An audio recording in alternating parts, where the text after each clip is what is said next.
doing what's needed to be done in order to hasten the day of the Lord. This is Brother Iowa from the Gear Branch of Great Millstone. Lord willing, we come back at it again with another edifying video.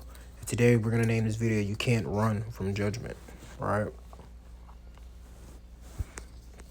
Start with Amos 1:11. It says, Thus saith the Lord, for 3 transgressions of Edom, and for 4 I will not turn away the punishment thereof.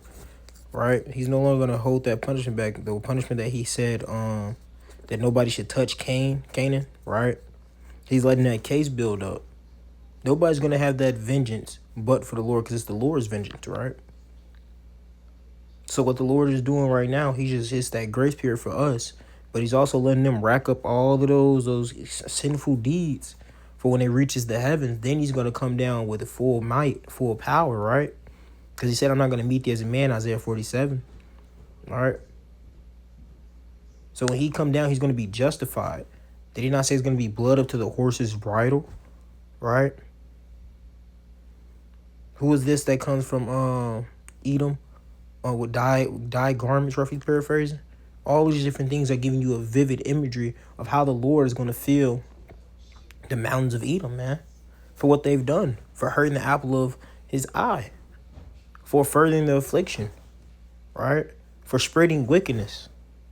All of these different things that you thought you were getting away with because you said, I sit a widow and have not seen no sorrow. No, the Lord's seen all these things. Just because he didn't act, you thought it was okay to continue on. No, that's not true, man. It says, because he did pursue his brother with the sword and did cast off all pity. You cast off all pity. You had no mercy. So the Lord's not going to have mercy on you because you showed no mercy, man. He's going to do away with you. You're going to be no more. It says, and his anger did tear perpetually, and he kept his wrath forever. You kept your wrath forever. You said, first I will mourn my father, but then I will hunt my brother Jacob, roughly paraphrasing. You kept that same hate throughout all these years. You never let it go. You continue to think of different ways to try to destroy us, to oppress us, man. Continue to keep us at the bottom so that we weren't with our power anymore. Right? But you thought the Lord didn't see those things? You thought the Lord didn't care? No, man. So you have a real rude awakening coming for you and for all the things that you've done, you and your people, man. Right? It says, Obadiah 1 in verse 10. It says, for thy violence against thy brother Jacob, shame shall cover thee, and thou shalt be cut off forever. Shame is going to cover you, man. You're going to know. You're going to know, and you're going to be shown in front of the whole world what you were doing. All of those wicked deeds are going to be uncovered.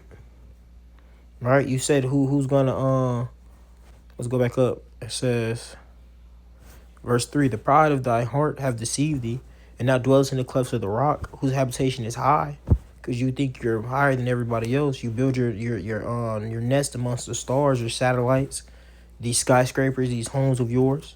Who shall bring me down to the ground? The Lord's gonna bring you down. He's the one that lifted up, he's the one that brings you down.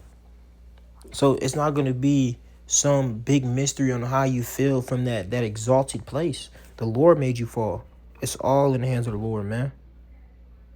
It says the king's heart is in the Lord's hand, and he turned it whither so way that he will. Roughly paraphrasing. All right. If you go down, it says, verse 15, for the day of the Lord is near upon all heathen. So yes, this is going to be all the heathen, but you're going to be the front runner. As thou hast done, it shall be done unto thee. Thy reward shall return upon thy own head. So all the things that you've been doing is going to come back upon you, man. Those ICBM nuclear missiles that you built for everybody else is going to happen to you.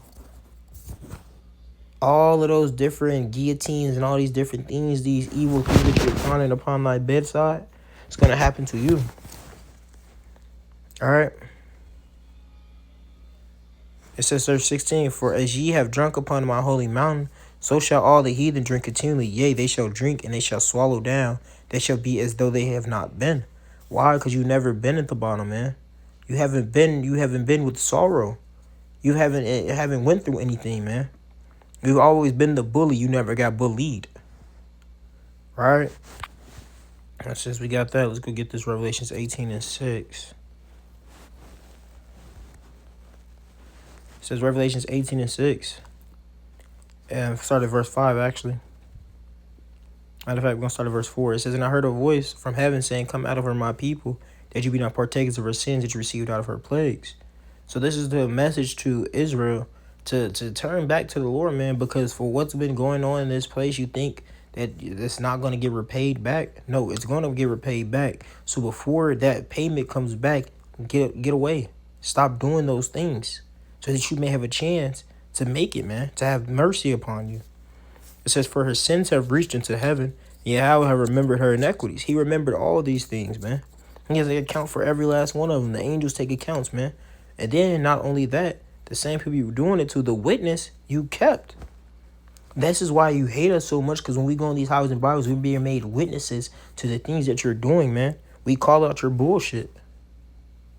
Verse 6, it says, "Reward her even as she rewarded you. Double unto her double according to her works. And the cup which she had filled to her double." In the NLT, it says, "Do to her as she has done to others. Double her penalty for all her evil deeds. She brewed a cup of terror for others, so brew twice as much for her." And we're not even in those bodies. We don't even know the full account of what you were doing to us. When the Lord gives us that download, man, oh man, it's going to be crazy the things that we do to you. Because we're going to have that memory of what you were doing to us and our people. Roughly, Lord willing, we're part of that number. But this is what's going to happen to you, man. It says, verse 7, "How much ye have glorified yourself and lived deliciously." You lived at the top. You had the fatness of the earth, man. You had the best of everything, the cream of the crop. It says, "So much torment and sorrow give her." Why? Because this is what you gave everybody else. You had the opportunity to show what you would do in rulership. But what did you do? You just continue to be wicked. You continue to do evil. You continue to make life a living hell for everybody, even your own people. It's verse 4. "She said in her heart, I sit a queen and no widow, and shall see no sorrow." This is what I mean by you've been a bully. You see no sorrow. You always jumping on everybody else, but you have yet to get jumped. That's why all the people that own Confederacy is going to turn against you. All your allies are going to turn against you and throw you up, man. They're going to start jumping on you. It says verse 8, "Therefore shall her plagues come in one day, death." You're going to have the taste of death, man. You're going to see what it feels like. Mourning. All the things that you thought you had is going to be taken away. And famine. Right? Wits are going to withdraw itself. Food famines. Spiritual famine, man. You're going to really feel that pain, man. That pain of your stomach touching your back. That pain of not having no home, though, no warmth. Right? All necessities taken away, stripped. You're gonna be such like you have not been before, like it said, man. It says, "And she shall be utterly burnt with fire." That goes back to Obadiah. All right. This is gonna be those nuclear missiles that you created. It's gonna fall on your own head. It says, "For strong is the Lord Yahweh who judges her." He's gonna judge you with his full might, man. He's not gonna spare a single detail. A single detail is not going to get spared based off what you did, man. Right?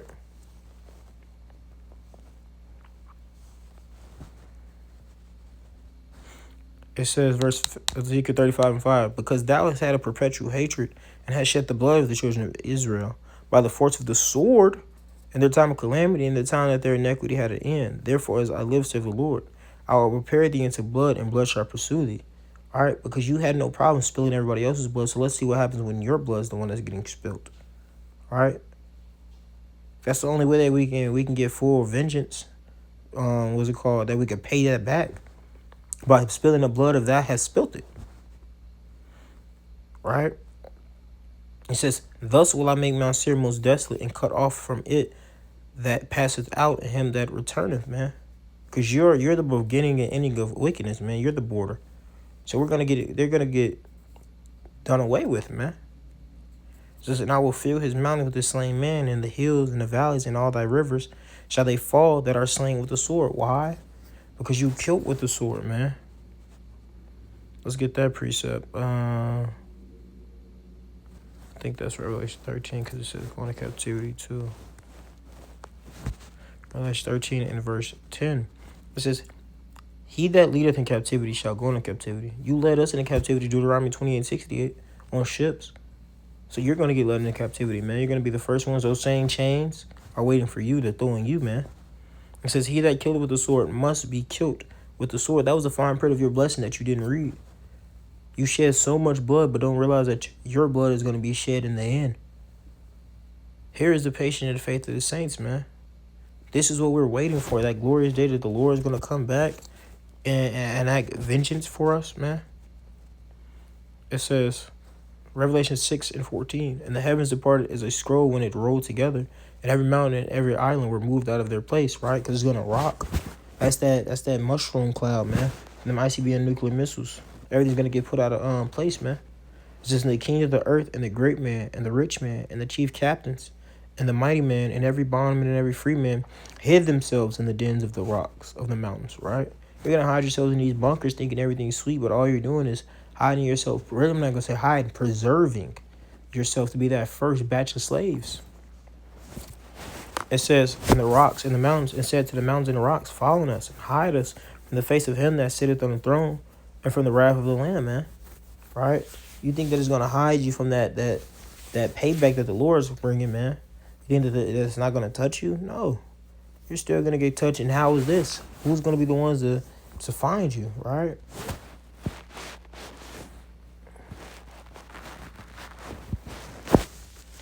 Jeremiah 16 and 16, it says, behold, I will send for many fishers, saith the Lord. This is what he's doing now, fishing men to bring out this word, man. Right? To do the will of the Lord. And they shall fish them. And after I will send for many hunters, and they shall hunt them. So first off, we were fishing for who? The elect. But then who are we going to be hunting? The elite. You get it? You see the difference? You're going to be able to pray, man.